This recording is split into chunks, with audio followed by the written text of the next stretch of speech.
very much for joining us for today's Webinar Wednesday, brought to you by UK University Search. As always, we are live streaming on our YouTube, so if any of your friends have been unable to log into the Zoom session, then make sure they know that they can view the webinar really easily on the UK University Search YouTube channel. Today we have a special focus webinar for you presented by the University of Kent, and we have both Kate and Russell from the University of Kent joining us today. We've explored choosing a university and applying for university in our previous webinar Wednesdays. They're both available on our YouTube, so if you missed them, be sure to catch up on them there. And today we're going to move on to applying for student finance. Whether you're looking at going to university this year or next year, or even further in the future, understanding the student finance system is very important, as it may work out a lot cheaper to attend university than you'd originally thought.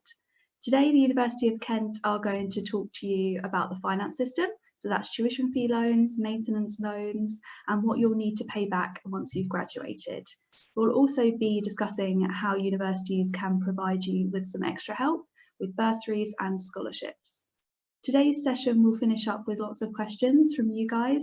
So if you're watching on Zoom, please click the Q&A button if you'd like to submit a question, or pop your question in the live chat on YouTube. Russell from the University of Kent will be answering some of your questions in the chat on Zoom, and we'll save some of them for the live Q&A later. And if you are using the live chat on YouTube, please be aware that this is monitored and any inappropriate content will be reported to your school or college. Okay, we've got lots to cover today, so let's get started. I'm now going to hand you over to Kate from the University of Kent.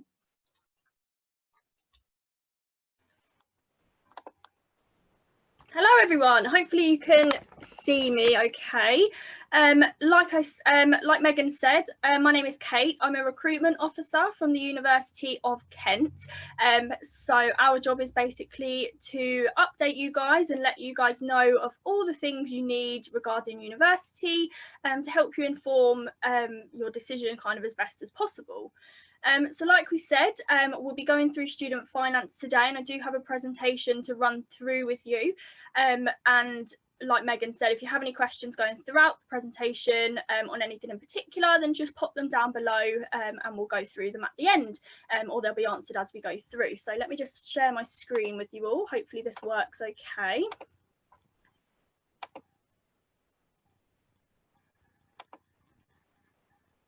Okay, hopefully you can all see that okay. If there's any issues, obviously just write them down, but hopefully that's okay. So like we said, student finance, the costs involved and how to apply and kind of everything in between, basically. So we'll go through kind of student loans first of all. So different types of student loans that you're entitled to. So that's a maintenance loan and a tuition fee loan. And you've also got the repayments of loans, which we'll go through second. The other types of financial support that is available, and kind of managing your money a little bit at the end as well. So what makes up your student finance? So there's basically 4 factors that will make up your student finance as you go throughout university. Now, the first one is obviously your tuition fee loan. That's the loan that's kind of most important, that pays for your tuition fees, and the full fee will be paid by the UK government straight to the university. You've got your living cost loan, so that's also called the maintenance loan as well. So when we're talking about a living cost loan or a maintenance loan, we're talking about the same thing. It just depends what different people call it. But it's the same loan, and that's to help with everything that's not your tuition fee. You've also got scholarships and bursaries, and we'll go through the difference and the similarities between the two, because there is a little bit of a difference and kind of what makes you eligible for those. And then we've also got additional support as well. So additional support can literally be anything from a sponsorship to a part-time job, or maybe just help from your parents. It's just kind of a bit of extra research that you'll need to do to kind of top you up, basically. So student loans, first of all, what are they? How do you apply? And all that good stuff. So tuition fee loan, first of all, like I said, probably the most important. A tuition fee loan is available from the UK government and will cover the entire cost of your tuition fee. Now, the maximum amount that a the government can set is £9,250. So that is the maximum amount of loan that a university can set. Now, the majority of universities, if not all of them in the UK, will, especially in England, will charge £9,250.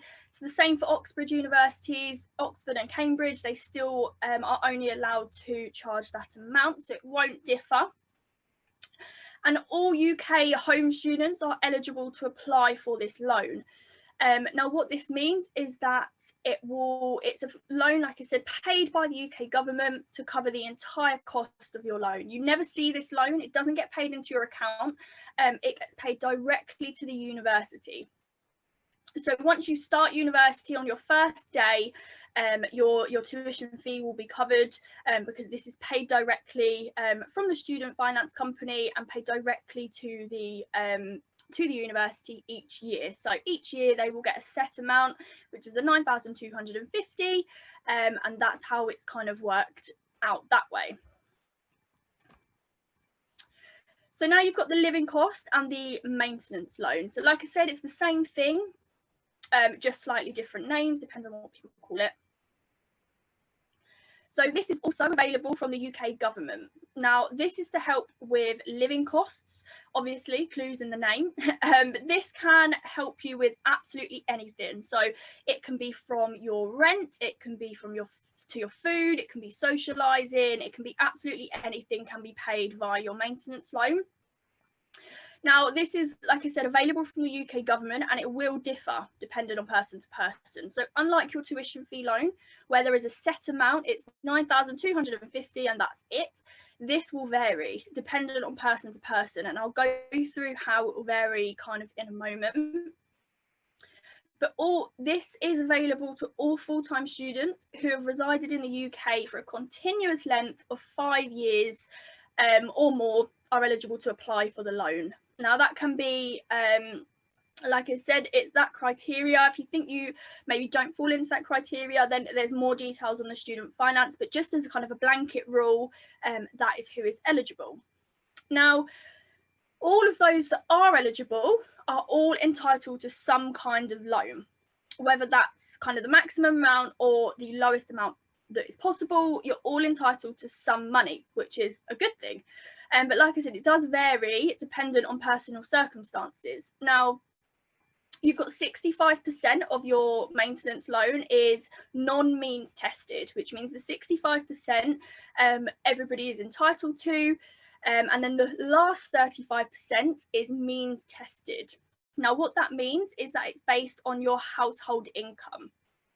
So that's the income of either one parent or two parents put together, and that's what makes up the last 35%. And I've got a graph in a moment which will kind of show you the differences between those household incomes.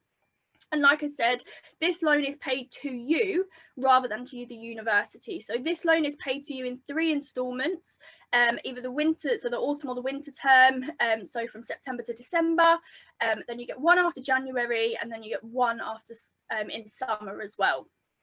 Because the summer term is a slightly longer term, you do get more, so it's based on obviously how long the term is, how much they think you're going to need. So you do get slightly more in the summer term, but it is split into 3. So it's very important that you are aware of how much you're going to get and how much it's going to be split, because obviously that's when you need to know how you're going to budget and things like that. So it's paid to you. So if you choose to spend that on rent, that's what I did. I spent my maintenance loan on rent. So what most people will do, then you're fine to do that. That's what is encouraged. And then obviously the rest of it can be spent on everything else that you need. So the maximum amounts, so just bear in mind, this is the absolute maximum. Not everybody will be entitled to this. So just keep that in mind. So if you live in your parental home, so you live at home whilst you're studying, you may be entitled to up to £7,747. Now, bearing in mind, parental home does mean you actually have to be living in your house, because some people get confused. So even if your campus that you're looking to go to is only 10 minutes from your parental home, but you choose to live on campus, then you will be entitled to the second option. So you actually have to be living with your parents in your parental home to be eligible for the top one. Now, the second one is probably what the majority of students will be eligible for. So this is living elsewhere, so outside of your parental home, however, outside of London. So that means you'd be entitled to a maximum of £9,203. And the third one down, if you live in London and away from home, then you'd be eligible to up to £12,010. Obviously, living in London at university is a lot more expensive, just in general, than anywhere else in the country, which is why you do get a slightly more. So just bear that in mind. So again, this is what I want you to take a look at. Now, this might kind of start maybe some conversations with your parents that you've not had before, or if you know how much your parents earn, then you can kind of take a look at this graph and see how much. So if you know that you want to live away from home and that you're not going to be studying in London probably, then if you know roughly how much your parents are earning, then take a look at the graph. If you have no idea, then just pick a number and work off that, because in the next couple of slides, I kind of want to show you an example of how much it costs to live at university. So, for example, let's just take £50,000. So say you have a household income of £50,000 and you want to study away from, so you don't want to live at your parents' house, but you want to study outside of London. So £50,000, that means the maximum amount you could be eligible for is just shy of £6,000, so £5,905. So just bear that in mind. Like I said, if you know your parents' income, then pick a number. If you know kind of what's going to relate to you, and then keep that in mind on the next slide. So I'll say, for example, just shy of 6,000, the £5,905. So that's the one that I'll use an example. And remember, these are maximum amounts. This doesn't mean that you will 100% get this full amount. This is just kind of for demonstration purposes for the absolute max. So let's take the £6,000. So you've got the cost on the right-hand side for a typical academic year. So we won't look at the weekly costs because we don't want to confuse it. We'll just look at the academic year, because that's what the living cost loan is done on a yearly kind of figure. So we'll stick with the academic year. Now, your accommodation, so this chart is obviously based off of the accommodation at Kent, because obviously that's what we have the figures for. But again, this is going to vary dependent on where you're staying in the country and whether it's in London. So our accommodation ranges from just shy of £5,000 a year, or just shy of £8,000 a year. Now, we do have park catered accommodation and self-catered accommodation, and park catered is always going to be more expensive, which is why that's more on the higher side.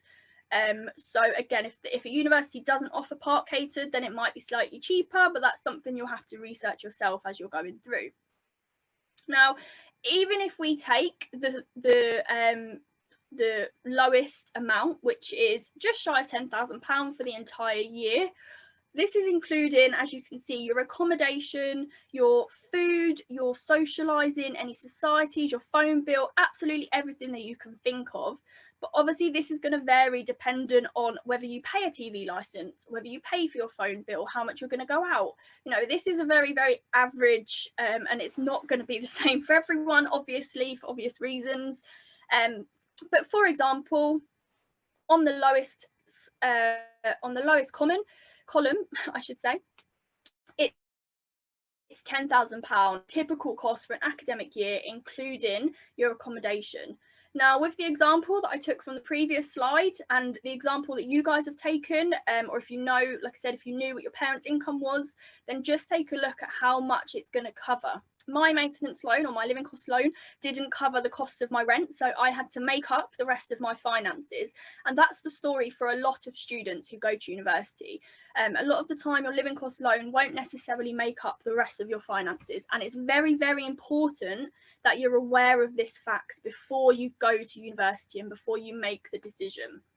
You don't want to be starting in September, you've not really had a look at how much you've just applied, and you've not really had a look, and it's less than what you thought, and then you're kind of in a bit of a pickle.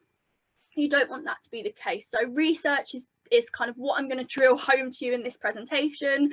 Research, research, research. It's your best friend. You want to know exactly how much you're going to get and where you're going to make the rest up from. As you can see, if you were eligible for just shy of £6,000, you would still have to make up kind of £4,000-ish for the year. So again, it sounds quite scary, but we've got a lot of, it's not the light, we've got the light at the end of the tunnel by the end of this presentation. So it's just about being realistic though. We wouldn't want to sit here and say it's all fine and dandy and it's going to pay for absolutely everything, because that's kind of given a bit of false hope. We need to be realistic because that's what university is about at the end of the day. So just to recap, we've, just so you know kind of who is eligible and if you fall into any of these categories. So for the full tuition fee loan and the variable living cost loan, so the maintenance loan, all UK students are eligible for both. So you can all apply, if you're from the UK, you can all apply for both of those loans. If you're an EU citizen, obviously outside of the UK, you can apply for a full tuition fee loan. At the moment, that's this, for the following academic year. We know that that is definitely going to be the case, but unfortunately you're not entitled to a living cost loan. And if you are an international student or an overseas fee payer, then you won't be entitled to any loan allowance, unfortunately. So how do you apply for a student loan? Now, it's very, very simple. It's not a difficult process. Obviously, student loans are the one thing that helps people get to university. The majority of students will apply for one. And all you do is apply through Student Finance England. So you log on to the website, you create an account and you begin an application form. So all you will need to do that is your passport, your national insurance number and your bank details. They can pay it into your account. So that's just for the start kind of the application. You may need kind of additional evidence from your parents, so they know your parental income and your household income, because obviously that's a major factor of how much you're entitled to. But they will request that from you. As you can see at the bottom, that will be requested. Don't need to worry about that. They will literally talk you through the whole process so that you're not kind of, it's all going to be accurate as possible. Now, a lot of students may not know this, but you do not need a confirmed place at university to apply. So you do not need to wait until you get your results in August to apply and the university knows that you're going to them. You don't have to do that at all. We want you to apply and we urge you to apply as soon as possible. So the applications will open mid-January and we urge you to apply as soon as possible. As soon as you know you're going to go to university, hopefully by then you will have submitted your applications for the next September. And we urge you to apply as soon as possible. The reason for this is because it can take up to 6 weeks to process. Obviously, as you can imagine, they have got a lot of students applying for student finance, which is why it can take 6 weeks. Obviously, if there's any issues or anything, then you need to allow time for that. So just apply as early as possible. What you don't want is to get there in September and your student loan hasn't come through or been authorised yet. It's not a very nice place to be in. You just don't want that to happen. So the sooner you apply, the less likely it is that, you know, that's going to happen and you will 100% get your student loan by then. So that's fantastic. Now, obviously, inform them of any changes. That's very, very important. It's like any sort of kind of documentation that you've got. If you change address or your parents change jobs or they retire, then just let them know, because that's going to fluctuate your student loan kind of quite a lot. So if your parents retire, or they get a promotion, or they do loads of overtime, or get a significant bonus, it will vary dependent on what that information is. So you need to make sure you're keeping student finance updated for your own benefit, so that you're getting the most accurate student loan as possible. So the repayment of student loans, I feel like this is kind of the topic that is most scary for some people, and is kind of a bit, it's talked about in a way that's very, very scary. It's not at all. So hopefully by the end of this, you'll feel a lot better kind of about the repayment of how you pay the student loan, because it's not all what it seems. So repaying your student loan, how does it work? So your repayments are based on your earnings. So not the amount of loan that is borrowed, and not the amount of interest that is accumulated throughout the years. It's not based on that at all. It's based on your earnings only. Now, interest will be charged on the loan whilst you are studying, and kind of afterwards as well. And I've got a slide in a moment just to show kind of what that interest is. It's nothing scary, and like I said, it doesn't have any impact on how much you repay at all. So your repayments will start from April. So that technically is because the tax year starts in April, but it does give you a nice grace period after you graduate to when you have to start repaying them. However, this is the thing that maybe not a lot of people are aware of, kind of like when you're at the stage that you guys are now, is you only start making repayments after you earn £26,575. Now, if you go into a graduate job straight after university and you're earning over £26,500 a year, then absolutely fantastic. That is the goal for everyone. Everyone wants to be doing a well-paid graduate job after they finish university. However, if that's not the case for you, then there's no problem at all. I went straight into an entry-level job after I finished university, and I was not earning anywhere near as much as £26,500. So I didn't start paying my student loan off until maybe 2 years after I graduated, and that is absolutely fine. You will not be penalised, nothing will happen. It will just sit there until after you start earning £26,500. Now, you don't start paying off a little bit of your a bit for your tuition fee and a little bit of your living cost. It collates together, so there's no longer a differentiation between the two. You won't have to start paying one off of the other. It's just one big student loan. So one big pot of money, that's your student loan, and that's what is taken off. And it's only 9%. So although you may earn £26,500, it's still not a lot. You're still not going to be paying a lot off. It's only 9%, and I'll give you an example of this in just a moment on the next slide, just to kind of give you a bit of an idea of what 9% is. And kind of the big thing to take away from this is that it is written off after 30 years. So if you never earn over £26,500 in 30 years after you graduate, you won't touch your student loan. It will get written off completely. There will be nobody coming to chase you, nobody coming to find you if you've not paid it off. That's just what it is. It just gets paid off. It just gets written off, sorry, if you don't pay it off. So that's a really, really kind of big weight off people's shoulders when they find out that you're not going to be stuck with this loan for the rest of your life and it's going to be hanging over you. It gets completely written off after 30 years, which is absolutely fantastic. So that's kind of a really big relief when you find out that that is the case. So, like I said, 9% of anything above £26,500. But what is 9%? How much is it? How much are you going to be paying monthly? That's what you want to know. So, first things first, obviously anything under the threshold, you won't pay. That's nice and easy. However, if you earned, for example, £29,000, so remember, this is the threshold. So imagine this is the £26,575. Anything below this doesn't get touched. So £29,000 above is going to be 9%, and that's what's going to be charged. So £29,000 minus the threshold is £2,500.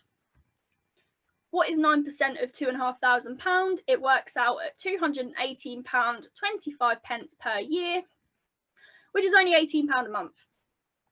You're earning £29,000, fantastic, happy days, but you're only going to be paying off £18.18 of your student loan.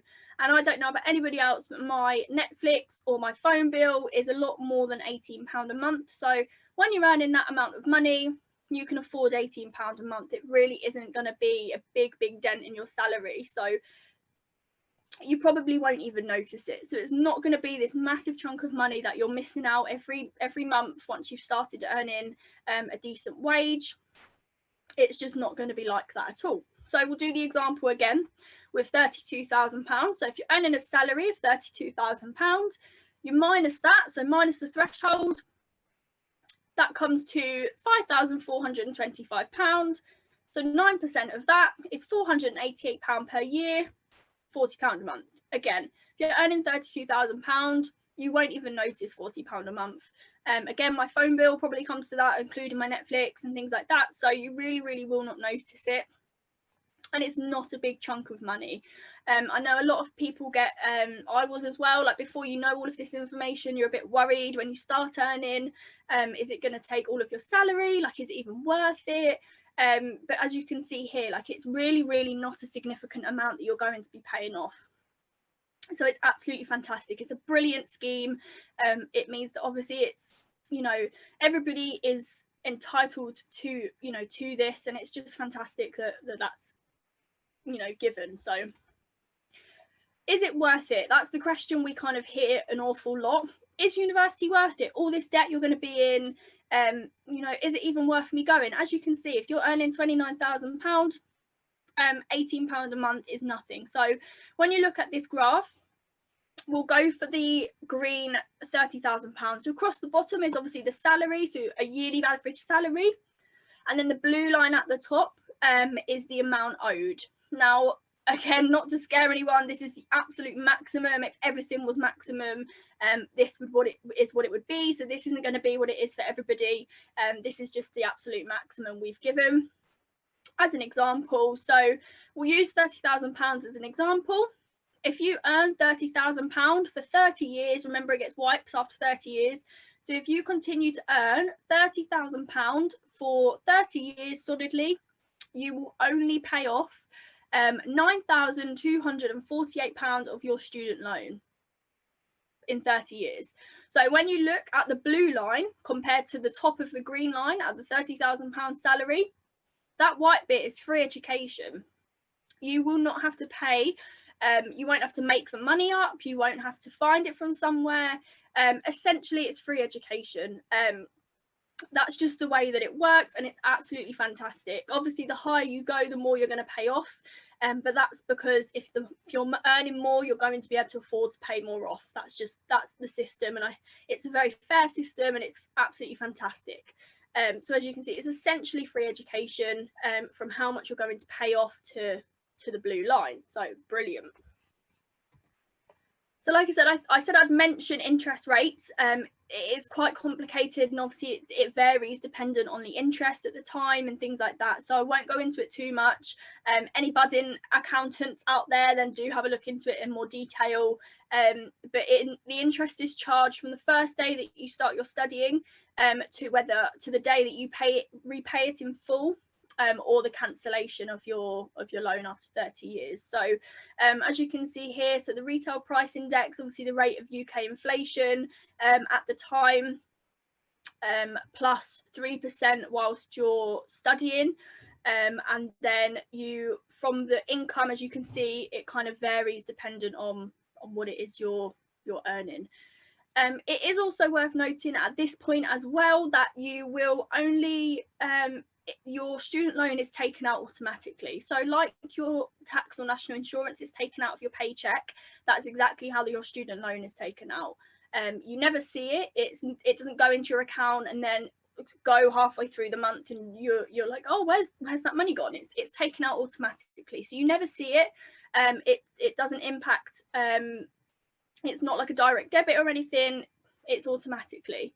As well, if you say you're earning the threshold, so you're earning £27,000, for example, if you then get a bonus or you do loads of overtime or you get a promotion, then your student finance, your student loan will be calculated automatically. So you don't have to work it out. You'll be paying more student loan, obviously if you get a promotion, or if you get overtime, or you get a bonus. Likewise, if you unfortunately lose your job throughout those 30 years and you start earning less than that, or you take a career break or anything like that, you'll just stop paying it. So you won't be paying it whilst even if you started paying it and you then begin to earn less, or like I said, you're on a career break or something like that, your student loans repayments will stop. You won't have to then begin, repaying it when you're not earning anything. So with all that being said, so like I said at the beginning, or towards the beginning, it's quite unlikely that your student loan will cover, or your living cost loan will cover the entire cost. It's not the end of the world. Like I said, mine didn't, most of my friends didn't, so it's not the end of the world at all. And this is where we're going to explain the different financial support that is available from university. So the first being a scholarship and a bursary. Like I said, there is a difference, but there is also a similarity. So the main similarity that you can see here is they are both your money. So a university or an external company through a university will offer you a scholarship or a bursary for free, essentially. It's your money. You don't have to pay them back. It's not like a student loan. Once you've been given or offered the scholarship or bursary, that's it. That's your money to keep. And you can do whatever you want on it. You're not obliged to spend it on your rent or anything like that. It's completely your money, and you make the decision of what you want to do with it.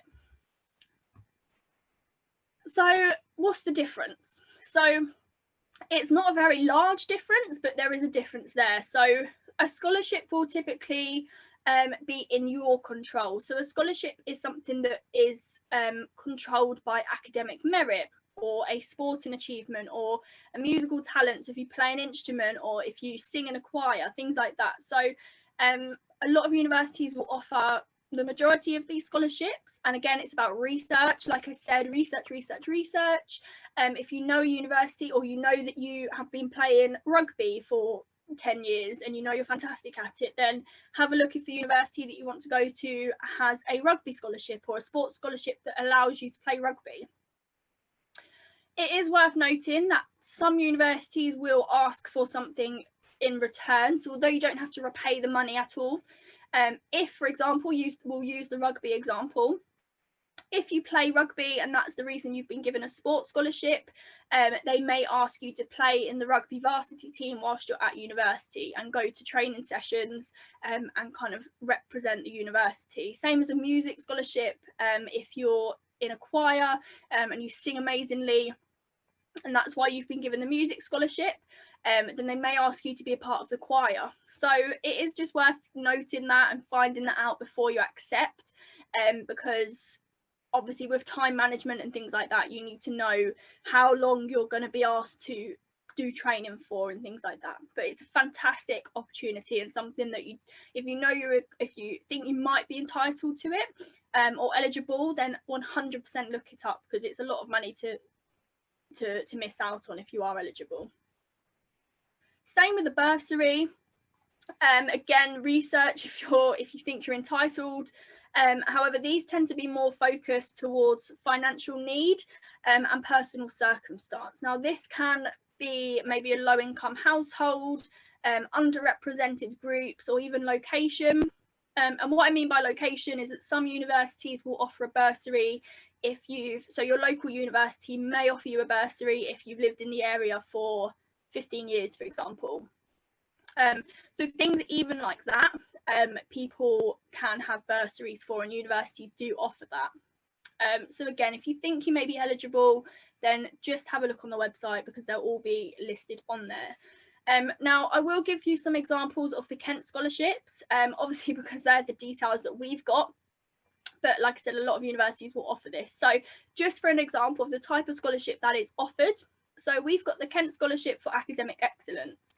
Now, this means that you would be entitled to £2,000 of free money if you achieve at least A level, or distinction in your BTEC, and I believe 34 points or 15 points at high level if you're doing the International Baccalaureate. So you get that as a payment in your first year of £2,000 if you achieve that on results day. If you achieve AAB, and one of those is achieved in mathematics or a modern foreign language, you will also be eligible as well. So that's just an idea of what an academic scholarship eligibility criteria may look like. They do vary dependent on university. Some universities will offer more or less money for your first or all your years. So it's worth just having a look if you think you fall into that category. The other scholarships that we have available are, again, like I said, the majority of universities will offer sports, music scholarships, and we offer a study abroad scholarship, summer schools, because we've got places and campuses in Brussels and Paris, and study abroad scholarships as well. So there is a wide variety of things that are available for students. Now, this is an example of a bursary that we offer. So it's it's called the Kent Financial Support Package. Now, we have got one of the most generous support packages kind of in the UK, but a lot of universities will offer things like this. So it's in total £4,500. So you get, like I said, you can see on the right hand side, £1,500 per year at university.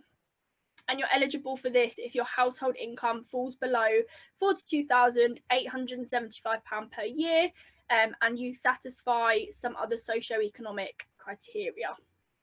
Now, this is an example kind of a bursary that's to do with household income. So, like I said, if you think you're eligible, then do have a look, because the majority of universities do also offer things like this. Now, this is what I thought this is quite important to mention, as we're talking about kind of other support that universities can offer you. This is something that we offer at Kent, and again, have a look if other universities do it. It's just that we have our data. So the Kent Emergency Student Loan, absolutely fantastic. So it's a loan for students who are suffering with financial difficulties, who need help with their immediate living costs. And these are intended to cover essential expenses such as food, obviously for a limited time, but it does allow you to focus on improving your financial situation. People know, like university financial advisors and universities know, that it can be a very difficult time for some people financially at university. So a lot of universities will have programs like this in place to make sure that you know that you are supported kind of throughout the process. And I think that's a really important thing to take away from this, is that you will always be supported throughout these kind of it's a massive change. You know, a lot of people will be financially independent for the first time in their lives, so it's really nice to know that universities will be there to help you. And if you're looking to apply to a specific university, maybe ask them if this is something that they have available and things like that, just for a bit of peace of mind that if you need it, then it's there. So just a quick recap on the full financial support that you have. So the government support, like I said, tuition fee loan and living cost loan. Everybody from the UK is entitled to both. Their living cost loan varies dependent on household income. So the bursaries that you're entitled to, and then also the scholarships as well. So you can kind of see the scholarships here on the right hand side. But these are the Kent scholarships that we've got available, and you can just kind of see how much money you will be entitled to, just as kind of a rough idea. And like I said, this is free. The scholarships and bursaries are free money that you don't have to pay back. So definitely do your research and take your time out to have a look at those. We would normally obviously ask if there's any medical students in the audience. I'm presuming with the amount of you guys that are on here, there may be some aspiring medics. So we will just kind of run through this quite quickly. It's not too dissimilar. All medical students, obviously their degrees are going to be a lot longer than just a standard 3-year undergraduate degree. So you are entitled to the tuition fee loan of £9,250. So yes, you are entitled to it, which is fantastic, and also entitled to a living cost loan that is worked out in the same way. The difference being is that medical students may be eligible for a travel grant, because obviously if they're going backwards and forwards to placement, that cost can kind of rack up a little bit. So you may be eligible for a travel grant. So that's another thing to kind of look into if you're an aspiring medic. It is worth noting that if you do an intercalated medical degree, so that means kind of towards the middle of your degree, you take a year out and study a master's, you will no longer be entitled to a tuition fee loan when you go back into your medical degree. The reason being for that is that you're only eligible for a tuition fee loan if you don't have a degree that's higher than the one you're applying for.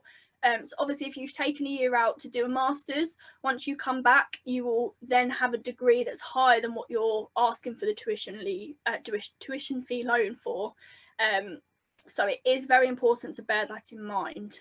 Like I said, we've got here on the right hand side, we've got the financial support package eligible for our medical students, which is a really, really handy kind of thing to have if you're a medical student, because obviously you're going to have a lot more fees racking up just because it's a little bit longer.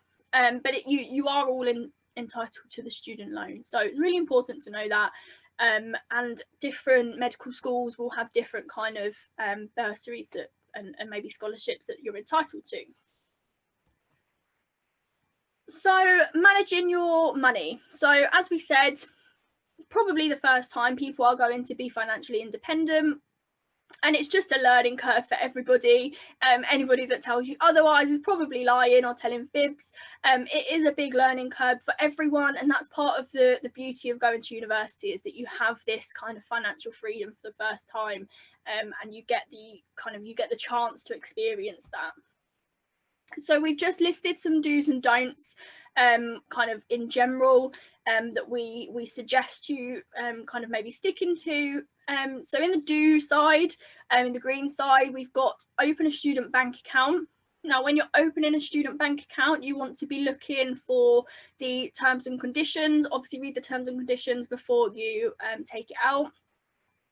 Interest rates, if it has a free overdraft or not, if you think that would be needed for you, and also any benefits. A lot of student bank accounts, or some student bank accounts will, you can have a rail card for free, like a 16 to 25 rail card, that comes just from opening a student bank account with them. So look for any benefits, because there's a lot of things that people will be happy to kind of provide students. So also check if your university has a financial advisor. Like I said, with the kind of the emergency fund that Kent has, all universities, I should imagine, will have a financial advisor, because it is a very tricky time for some people, even just managing your finances for the first time. So just knowing that you have that support there if you need it, basically. Even if you don't need it, even if you're not in any like a tricky situation, maybe if you need help on saving ideas, things like that. So it's just really handy to kind of check when you get there that there is a financial advisor. See if there's a branch of your bank on or near the campus. This is quite handy to figure out quite close to when you start. So when you get there, finding out where your local bank is, again, just in case you need them, so that you know that it's near. Benefits of being a student, like you got student discount, you've got discounted travel, like I said, you've got discount off rail cards, even if you don't get one with opening a student bank account. There are so many benefits of being a student when it comes to money and discounts and things like that. So just have a look around, and just kind of be aware that people will offer you discounts if you are a student. And budgeting is the be all and end all of being a student. It's very, very important to understand budgeting, and not to kind of blow your whole finance in the first 2 weeks of university. It's very important to understand budgeting, and that's something you learn as a student, but just being aware that you will have to budget when you start university is just a great starting point. So on the don't side, we don't recommend you get a credit card, purely because if you're not earning a full-time income, it's very, very difficult to pay that off. If you start with a credit card in your first year and you don't get a full-time job or a full-time wage until 3 years later, that's an awful lot of money to pay back and a lot of interest to pay back as well. So try not to get stuck in the kind of the realm of a credit card, because it's in the long run, it's probably not the best idea. And likewise, don't be tempted by payday loans, because they can have very, very high interest rates. And again, things like credit cards and loans are incredibly hard to pay back when you're not earning a full-time wage, which, you know, it's unlikely that you will be until you leave university. So it's very, very important to be aware of those. And don't spend beyond your means, but that kind of comes in with budgeting as well. Try to just be as cautious as you can. Talking about being cautious, be cautious of overdrafts. Obviously, we said if you open a student bank account, just be kind of asked the question, if it does have an overdraft, is it free? How much overdraft have you got? Like, is there any fees when you do it? So just be very cautious, and read the small print with overdrafts, because some cards don't have an overdraft, but will let you go over and then charge for the amount that you're over. So just be very, very aware, if you are going to take out an overdraft, at what point does that become interest free, or when does it stop becoming interest free, should I say. But like I said, although because they are the repayment terms can be inflexible and high, like I said at the bottom, I was just reading that. So yeah, just be cautious of them. They're kind of the do's and don'ts. And also budgeting apps. Like we said about budgeting, there are so many budgeting apps nowadays that are absolutely fantastic. These might not be ones that you're aware of at the moment, but going into being a student, having a budgeting app like this, it stops you having to work it all out yourself. It does all the hard work for you. Like, they're absolutely fantastic. As you can see, there's Sterling Bank, there's Monzo. If you're not aware of them already, then have a little Google, see what they're all about, but it's absolutely fantastic. You can set your own limits, you can save, or you can, like you can see on the left hand side, you can set however much you want to spend eating out for that month, for example, or on transport, things like that. So it's absolutely fantastic. And in the day and age we are now, like, you want to be making use of all of these technology that is available now. So yeah, these are absolutely fantastic, and just kind of a little insight as to what you can use now. Student employment. So like we said, you won't be earning a full-time wage. It's just not possible. You're going to be you should be independently working at university for 20 to 30 hours a week. That's a full-time, nearly a full-time job as it is. So we do not recommend you getting anywhere near a full-time job. However, we do recommend getting a part-time job. Now, there's a lot of different reasons for this. Around 75% of University of Kent students do work part-time. And when you think about how many students a university has throughout all 3 years, that's an awful lot of students. So we do recommend no more than 10 to 15 hours. That's usually around 2 shifts. I'm sure the majority of people have part-time jobs now. So it's just kind of a weekend or an evening. Although it gives you the opportunity to earn a salary, and just to top up your kind of your income, it's also a massive valuable work experience. Now, although obviously it's not going to be a high-flying graduate job, it may just be we have a co-op on site. For example, on our campus we have a co-op. The Canterbury City Centre is a 10-minute bus journey. We have student ambassadors. There's so many options available to you to get a part-time job. If you have a part-time job now, a lot of companies will transfer you to a branch near where you're going to university. So it's worth asking about that as well, because I know a lot of companies do that. But not only does it give you a salary, it also gives you valuable work experience. So as you can see on the quote here, half of recruiters warn that graduates who have no previous work experience are unlikely to be successful. And the reason for that is it just shows that you've been in the working world, you've got time management skills, obviously managing your studies and a part-time job, you've got social skills, you know, interpersonal communication skills, all of these things that you do gain from just having a part-time job. So it's really, really important that kind of you at least look into it, maybe not for the whole 3 years, but just for just to have some sort of part-time job throughout your time at university. And I will leave you on this slide. This is investing in your future. So university, we believe, is the biggest investment into your future. The experience that you get, the opportunities, the friends you make, you've got transferable skills, more choice of professions, increased earning potential and lower employment rates. So as you can see on the right hand side here, in 2016, graduates aged 21 to 30, so that's the age you are when you leave university if you start when you're 18, and on average earn £6,000 more than non-graduates. That's a lot of money, like when you're in that age bracket, it's a lot of money. And employment rates for graduates are only 2.9%, whereas for non-graduates they're 5.9%. So it's quite a significant increase for non-graduates.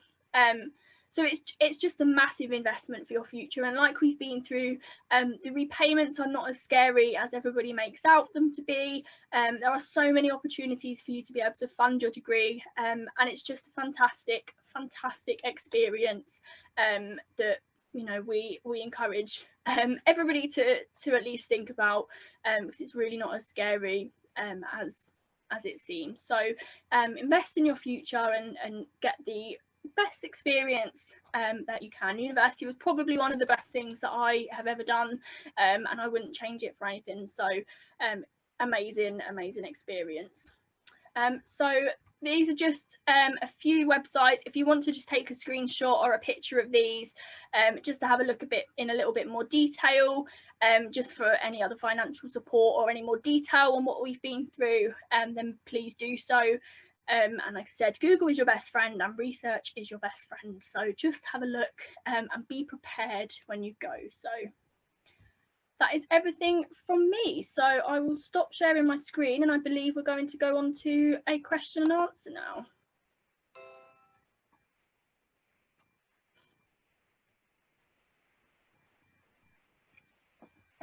Thank you very much, Kate. We are now going to go on to some questions. So thank you to everyone who submitted questions so far on Zoom and on YouTube. Russell has been going through the chat, as have myself and one of my colleagues, to answer some of your questions. But if you have any more questions, please feel free to keep submitting them on our YouTube or in the question and answer section on Zoom, and we'll see if we can get through to your question today. So we're going to start with a question from Kate. This is, does student finance go towards paying for your accommodation? It does, yes. So your maintenance loan or your living cost loan can cover anything you want. So remember, your maintenance loan and your living cost loan is the same thing. It just gets called different names. But yes, absolutely. Like I said, majority of people who have a living cost loan will put it towards their rent. So absolutely, and that counts for all 3 years as well. So even when you're not living in university halls anymore and you're living in private estate agent accommodation, 100% it can go towards your accommodation fees, yes.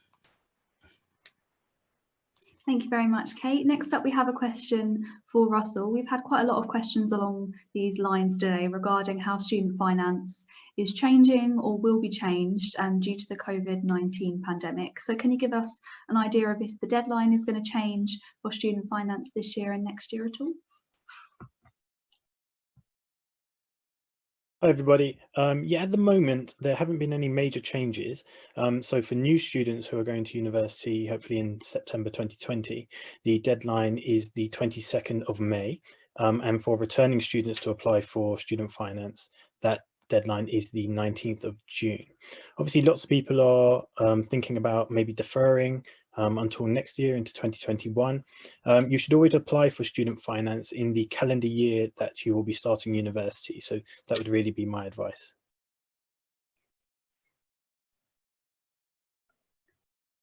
Thank you, Russell. Next up, a question for Kate. How does my university location affect the amount of student finance that I'll receive? So as I mentioned in the presentation, it depends on whether you're living at home, living in London or living outside of London. You will get more money for living in London. So if you go to university in London, there is a threshold kind of which universities are in and which ones are outside.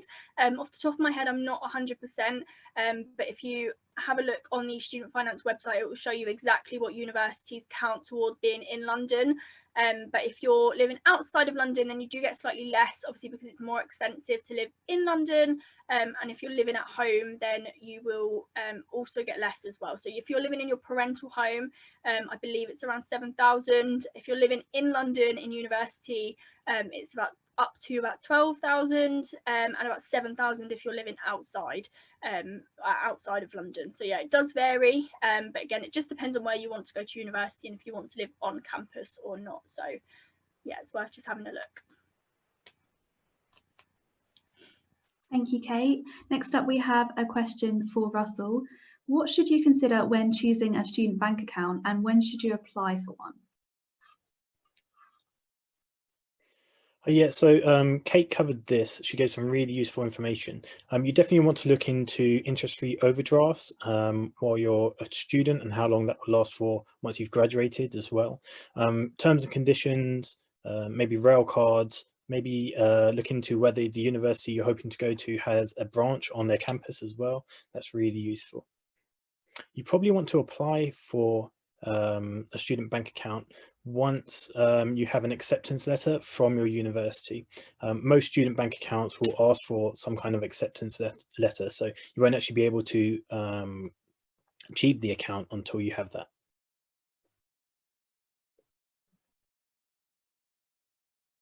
Thank you very much, Russell. We've received a lot of questions about scholarships and bursaries today, so thank you to everyone who submitted those questions. We're going to have a couple about those now just to clear up some questions for you and hopefully get you the answers that you need.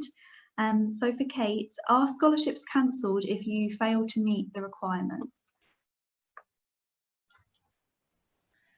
So it really depends on the university. So if you're talking more about the academic excellence scholarships, you won't actually be offered the scholarship until they know you've reached the requirement. So it won't be based on predicted grades. You may be able to apply for the scholarship based on your predicted grades, but until you've actually got your results in the summer, you won't be offered the scholarship. So it's not necessarily that it will be cancelled, it's just that you won't be offered it until the university knows that you've definitely reached the requirements. If you're talking more about throughout your degree, so some universities, if they're offering a scholarship for more than your first year, some universities may say you have to reach, for example, 70% in your at the end of each academic year, in which case you will no longer be, if you don't reach that, you will no longer be entitled to the scholarship for the following academic year.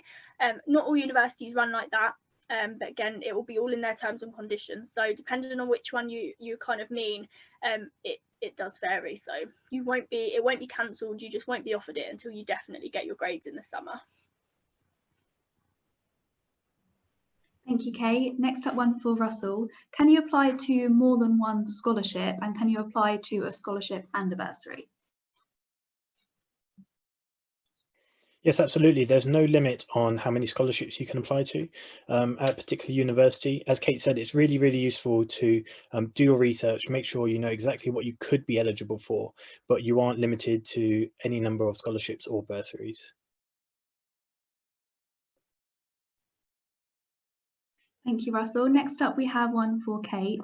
If you change course during university or drop out in the first month of university, for example, will you still be expected to pay for the full year's tuition? I believe if you finish or you drop out of university in your first term, I believe you will only be charged for the first term student loan or tuition fee. You won't be charged for the full fee. But if, for example, you maybe dropped out in your your third term, then yes, you would be charged the whole year. It just depends on where you drop out. So if you drop out after 2 weeks, you just find that university is not for you, and I believe it's only the first term that you're charged. If it's further on down the line, then it may be the full loan. It just depends.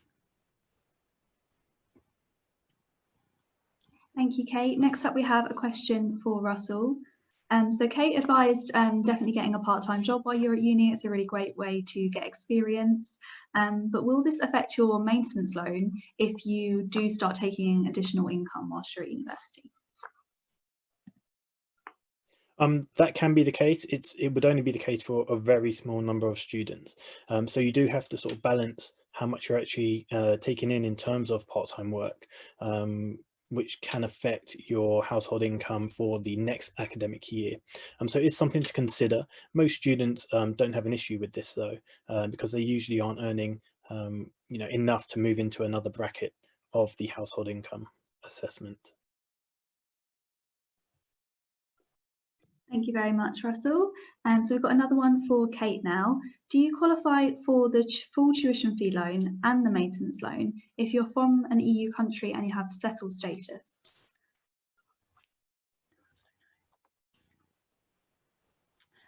So with regards to if you're living in, so you'll definitely be entitled to the tuition fee loan, because obviously UK students and EU students are eligible for the tuition fee. If you have been settled in the UK for obviously a duration of 5 years or more, then yes, I believe you are entitled to it. I'll throw that over to Russ though, because I'm not 100% sure, but I believe that is the case. But if he wants to just clarify, then by all means. Yep, that's correct, Kate. Thank you very much, guys. Next up, we have one for Russell. If you don't use all the money you've been loaned through the maintenance loan, would you be able to keep that and save it, or do you have to pay it back to the government? Hi. So while you're actually studying, you'll never be asked to repay back any of the loan that you've taken out. So the living cost loan, it goes directly to you in 3 installments, and that is yours to keep until you start making your official repayments after graduation.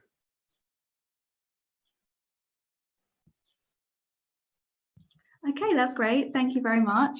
That is all of the questions that we do have time for today. We've answered a lot of your questions today. We've gone through a lot of them in the chat too. So if we haven't answered it live and you asked a question on Zoom, feel free to pop onto the Q&A and see if they've worked through your question there. If you have any further questions for Russell or Kate, or if you have anything you want to ask them about the different scholarships, there's a lot of them that the University of Kent have to offer. Feel free to go onto the University of Kent website. There's contact details for the student recruitment team there and lots more information about the financial support they can offer you on their website as well. So our apologies if we weren't able to answer any of your questions today. If you do have any additional questions, then definitely make sure to join us next week. We've got another webinar Wednesday for you. Next week, we'll be talking about taking an apprenticeship, and we'll be exploring the wide range of options that are out there, including higher and degree apprenticeships. They're a really fantastic way to gain experience whilst you're studying, and they could result in you graduating completely debt-free too, as your employer may choose to pay your full tuition fee for you. If you would like to take part in that webinar, please visit our website. That's www.ukuniversitysearch.com, and go onto the Webinar Wednesdays blog article, and you can see all of our available webinars there and sign up. You can also subscribe to our YouTube channel, which will allow you to view all of our live streams, as well as being able to have a look through any previous Webinar Wednesdays that you might have missed. They're all recorded and all on there. You can catch up anytime you like, 24/7. Be sure to subscribe and hit the bell for our notifications, so you'll receive a little pop-up when we're going live, so you never miss out. You can also sign up to our emails for webinar alerts and lots more information from universities. That's our website again. It's www.ukuniversitysearch.com. ukuniversitysearch.com and click the orange register button in the top right hand corner of our website. I'm sure you'd like to join me in saying a massive thank you to both Kate and Russell today. They've been fantastic and they've worked through a lot of our questions, and I hope we've managed to give you a much better idea of the student finance system and the kind of scholarships and bursaries that are out there to support you through your studies as well. So that's it from us this week. Be sure to join us next week, and a big thank you to both our Zoom and YouTube viewers. Stay home and stay safe.